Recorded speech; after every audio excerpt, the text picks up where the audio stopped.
hand over the floor to you to address us. The floor is yours. Thank you. Thank you very much, Mr. Secretary General, Excellencies, ladies and gentlemen. As I said during our press conference, it's a special honor for me to be here today, and I would like to use this opportunity to share with you some of our key lines of sustaining our endeavor to OECD. I would like to start with a recollection from the beginning of this year.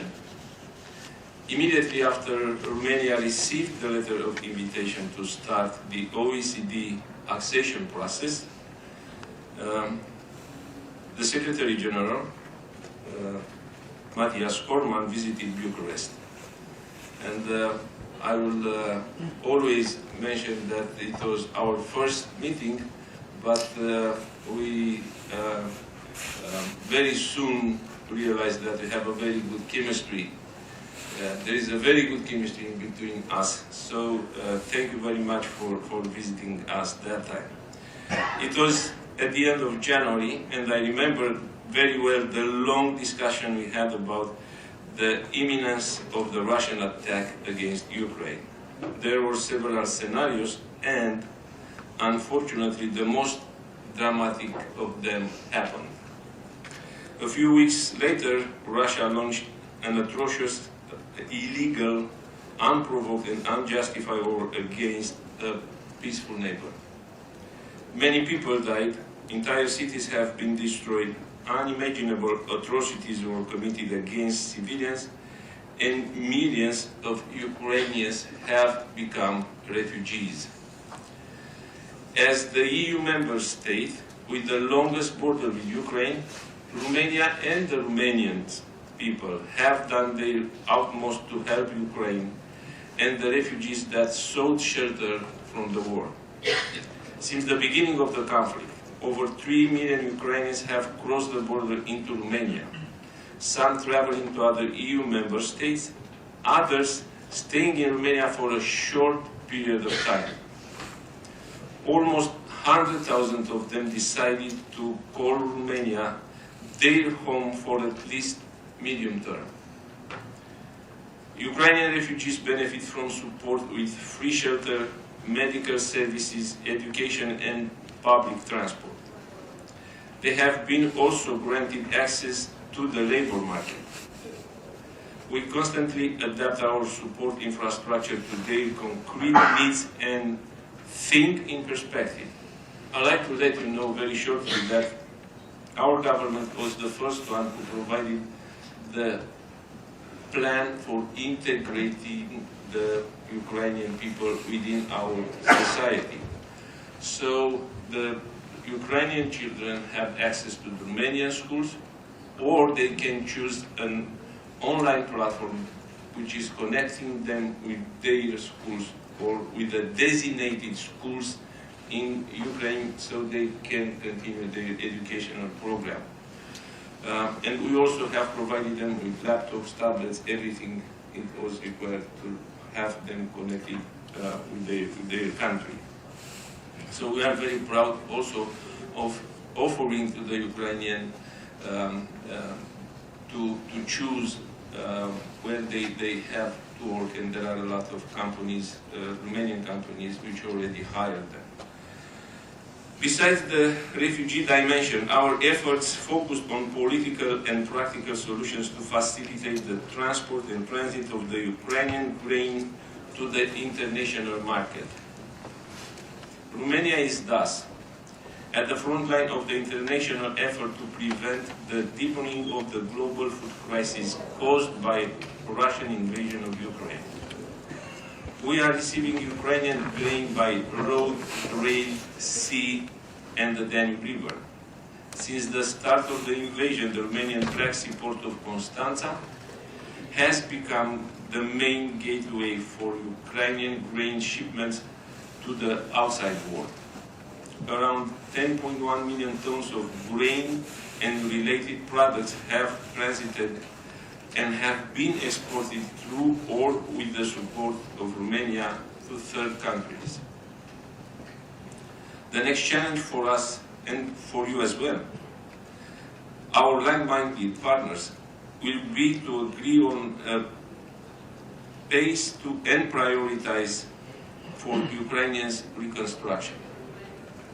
Just 2 weeks ago, the meeting of NATO foreign ministers took place in Bucharest, where we committed to strengthen the partnership with Ukraine as our neighbors advance their Euro-Atlantic aspirations. The discussions reconfirmed the crucial role of the transatlantic relationship in ensuring the European security. The atrocious war waged by Russia against Ukraine has a destabilizing potential for the entire region and the world. We follow with great caution what is happening in the Republic of Moldova as well. To help the Republic of Moldova, Romania established, together with Germany and France, to whom we are grateful, a support platform for the country. On a bilateral level, Romania today provides almost 90% of the electricity supply needs of the Republic of Moldova. And Romania's gas infrastructure also offer to the Republic of Moldova an alternative route for alternative supply. Mr. Secretary General, Excellencies, ladies and gentlemen, I became Prime Minister a year ago, and joining the organization was the top priority from my day one. My enjoyment was even greater when, at the end of January, I received a letter by which we were invited to begin the accession process, and I already mentioned your visit to mark that event in Bucharest. A few months later in June, as I mentioned, in June this year, we had the pleasure to receive the accession roadmap, followed by the kick-off mission to Bucharest. And here I would like to express my gratitude for all the member staff of your team who were coming to Bucharest, and they were really sharing with us their evaluation and show us the way to complete the initial memorandum, and here we are today. So thank you very much for their professionalism and dedication. We have mobilized to respond to this challenge. I have reorganized the OECD Interministerial Committee into a national committee for accession that I chair, and a special structure within the Ministry of Foreign Affairs led by a state secretary, who is the national coordinator of the accession process. I'm sure that all of you know who is in that position. The state secretary is somewhere on my right side, so if I will have something to blame for not going as we expect to, so it's not going to happen. Okay, thank you very much. We strengthened the team and the center of the government. We are also strengthening the OECD team in our embassy in Paris. We have mobilized the entire Romanian administration for a structured dialogue with OECD. That is why now, when I arrived in Paris, I did not arrive empty-handed. A few minutes ago, I handed to the Secretary General, Mathias Cormann, the initial memorandum of Romania. We are happy about taking the first step and confident that our memorandum provides a solid basis for the next stage of our journey towards OECD membership. I know that this process does not start from scratch. Over the years, Romanian institutions have worked with the OECD structures, and your expertise has been a great use to us in many areas: corporate and public governance, competition, investment, state-owned enterprises, fiscal policy, education, environment, development assistance, to name a few. The accession process places us in a different paradigm. Romania does not see the OECD accession as a purpose in itself. Romania wants to use the process of accession as a catalyst for reforms, as an engine for change, as pointed out by the Secretary General. As someone well said, the journey is important as the destination. We will walk this road together and we will reach our destination together. As highlighted in the OECD Economic Survey of Romania, in less than 20 years, Romania has reduced its gap in GDP per capita to the OECD average by half, from close to 70% to around 35%. The population at risk of poverty or social exclusion had fallen to 30% in 2020 from around 50% 13 years before. I can offer other figures. In the last 30 years, Romania's GDP has increased 9 times, the biggest increase in the European Union. The growth continues despite the crisis we are going through. The latest OECD economic outlook anticipates an increase in Romania's GDP of 5.6% for 2022, which reflects a strong recovery following the economic impact of COVID-19. Of course, there are still issues requiring attention, such as the rising inflation. The Romanian government has taken measures especially to protect the most vulnerable people to pass these hard times. At the same time, I have always believed that one of the effective answers to the crisis is investment. My government allocated the largest investment budget of the last 30 years, amounting to almost 18 billion euro, aiming at relaunching the Romanian economy and supporting the business environment. And we increased even more the investment budget for the next year, more than 20 billion. However, I would like to let you know that yesterday our parliament has approved the budget for next year, so what the figures which I am sharing with you are already approved. It's for the first time when in Romania the budget is approved before the end of the first half of December. Here too.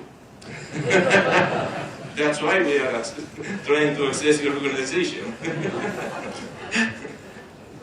So, to these EU funds are added in support of reforms and investments that will accompany Romania's green and digital transitions. Our government is decided to use every euro of the almost 90 billion provided by the EU through NRRP and MFF.